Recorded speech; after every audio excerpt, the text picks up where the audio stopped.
Thanks, Chair, and thanks everybody for coming and making your submissions. I want to ask a number of questions. First of all, of the Department of Transport. I mean, would you agree that the PSO levy in this country compares very poorly to other European states, and that it is key to a mechanism to bring down fares, to move towards more frequent and cheaper public transport, which will attract people out of private cars and onto public transport? But the only concrete figure in the Climate Action Plan seems to be for another 1,500 low-emission buses as against 1 million electric vehicles. So this doesn't really inspire confidence in being able to increase our public transport journeys. In fact, I think the estimate is quite low, 2.9% in transport journeys increased by 2042. I would have thought that that's hugely unambitious for one of the key sectors that we need to reduce our emissions in. And to compare the amount of money that's being ploughed into state subsidies for, EVs as against subsidies for public transport, we'd be far better off, I would have thought, investing more in public transport, which is something much more sustainable than the purchasing of electric vehicles, the production of which can be ultimately bad for the environment. On housing, I'd like to ask the department, please. There's a target to upgrade 36,500 local authority houses by 2022. And 2022 was to see 2,400 done this year. But given that the amount of work has been done, the spokesperson there said the biggest barrier has been COVID. So if we come out of COVID, do you believe that we will reach that target? And given that the average cost is about 75,000 or between 56 and 75,000 per house, there's a low level of workers available. Do you think this is actually achievable? 2 minutes and now. The state's commitment being very, very low. And finally, Chair, I'll finish on this one. To the Department of Agriculture, your submission is littered with the word sustainability, and yet it clearly says that you refuse to even countenance cutting the national herd or dealing with the question of the number of animals and the growth of that number of animals. Instead, you say that will continue, but you will rely on future, yet unproven technologies to deal with agricultural emissions. And I think you will see from the ongoing concerns and protests of ordinary farmers that they feel that they're being put upon and having to pick up the tab for the big agri-production companies. And I would like you to comment on that, please. Thank you, Deputy. So first question is for Department of Transport. Thank you, Deputy Smith. Yeah, just I suppose generally in terms of the commitment around public transport in the Climate Action Plan, there is significant, and it's backed up by the NDP commitment in relation to capital funding in particular. Now, I know your specific question relates to the PSO levy, and that is under review. It's under review constantly, but I think one of the key questions there is around,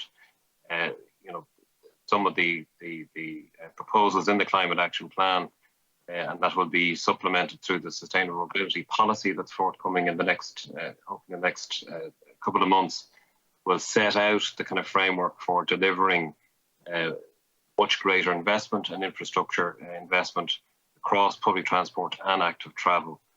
So it's more than just the conversion of the fleet to low-emitting vehicles. There's a much wider strategy around looking at, obviously, the big projects, the bus connects, and delivering a much more reliable and attractive service from within the PSO provision.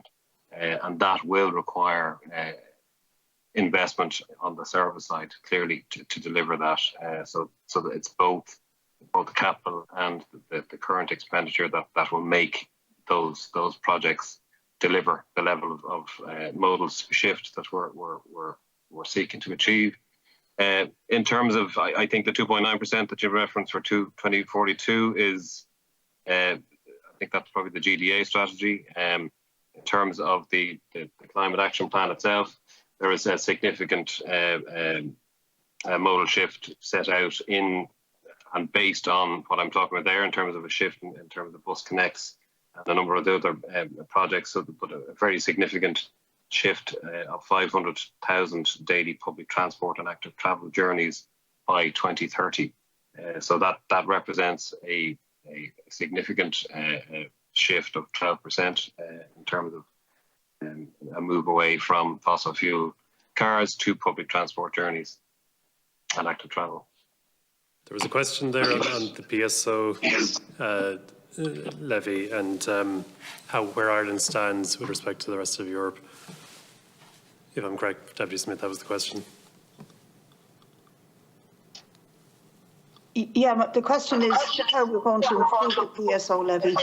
And does the Department of Transport see that as being key to be able to deliver future sustainable public transport, which in itself is the key to getting cars off the road? Absolutely. And in terms of delivering on the level of modal shift that we are requiring here, we'll be looking at both the capital investment side and the PSO subvention to deliver that. So that it has to be made attractive, and in terms of the fares, etc. That all has to be looked at over the course of the next number of years. So yes, I think that is on the table, or that is a consideration that will have to be made in relation to all of this. Thank you. Moving to Mr. Lemass on the second question. On the question of the target is 36,500 by 2030, including 2030 itself. And you referred, Deputy, to the 2,400 units.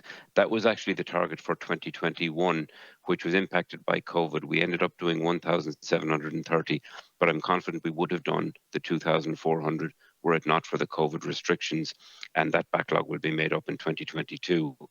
And I know that from local authorities that while works weren't always progressing as we would have liked, background works like putting tenders in place has actually advanced quite a lot. So a lot of tenders are in place to enable work to now commence. Your reference to 65 to 70,000 per house, our evidence would suggest that the range is in the range of 20,000 to 50,000 per house, and the funding is provided at a level of 33,000 per house. It does vary from one house to another. That's the nature of retrofit. Thank you, Mr. Lemass. And that number refers to social housing? Correct. Cost, yeah. Okay.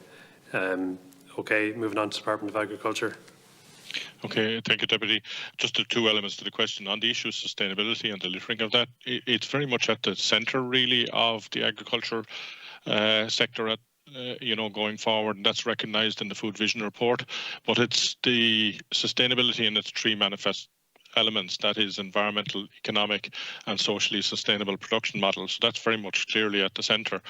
In terms of increasing the national herd, I have to counter that has not been policy for a number of years in relation to potential for growth. Indeed, if I identify within the Food Vision report, Action 2, page 57, it requires us to produce detailed plans by Q2 2022 to manage the sustainable environmental footprint of the dairy and the beef sector, and that includes reducing total methane, nitrous oxide and ammonia emissions.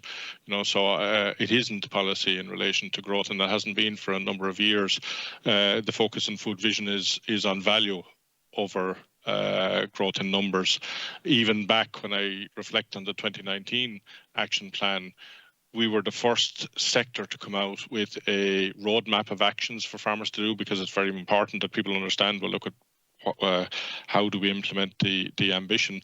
And at that time, we identified that methane levels could not grow if we were going to achieve the overall commitments that were made under the 2019 plan.